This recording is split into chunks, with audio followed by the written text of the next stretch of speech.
पार्वती के सब सखी लोग गांव गिराम के लोग फूल मारते कि पार्वती अहे अकेला इतना जब तब कैल कैसे हिमाचल राजा के आंख में न सुझल कि तोरा लाई बोर हवा पर खोजेलन। वही कहतन कि का देखी हिमाचल राजा हो का देखी हिमाचल राजा कैलन बियाहवा रे सखिया। बहुत भाव से कहतन कैलन बियाहवा रे सखिया। का देखी हिमाचल राजा का देखी हिमाचल राजा कैलन बियाहवा रे सखिया। बरबा खोजन बाऊरा रे सखिया बरबा खोजलन बाऊरा रे सखिया। का देखी हिमाचल राजा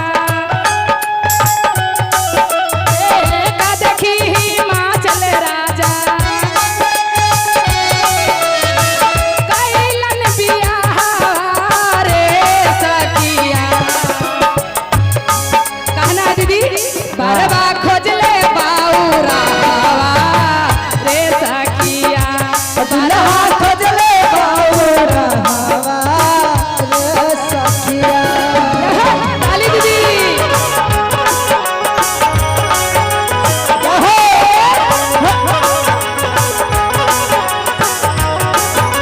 बोल शंकर भगवान की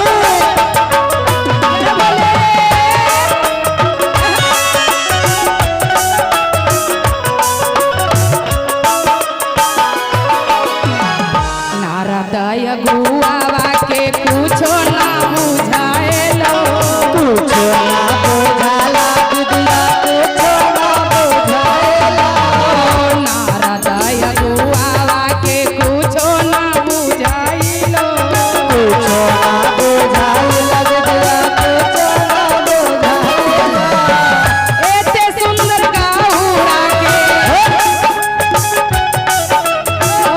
एते सुंदर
धीमे धीमे भाव में कहते हैं पार्वती के सखी सब इना के लगौरा तो हूँ जा पता पकाएला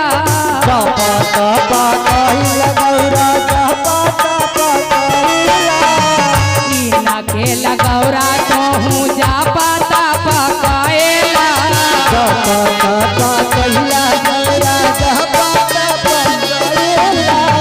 बेलावा के पतिया पर राम राम लिखला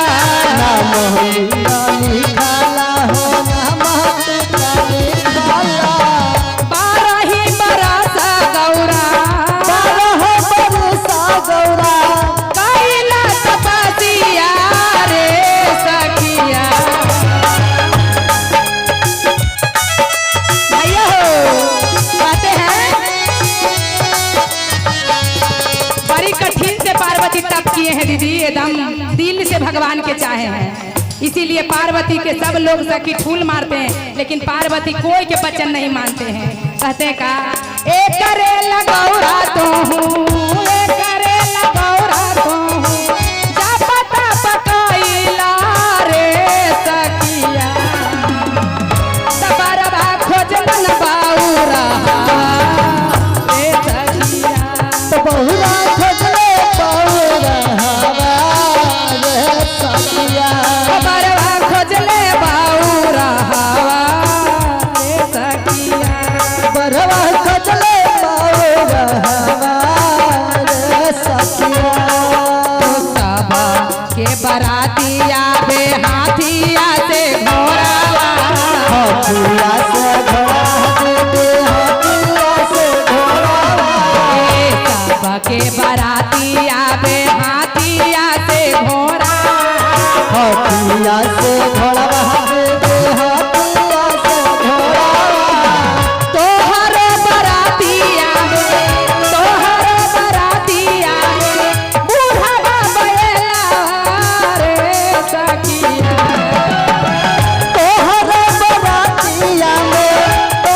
शंकर भगवान की जय। तो जिनका मिल गलो जे तो दीदी बदले के न हा, लेकिन जिनका न मिलन है उनका लिए भगवान से कहियन की बौरहवा दिया, लेकिन यही भोलेनाथे दिया।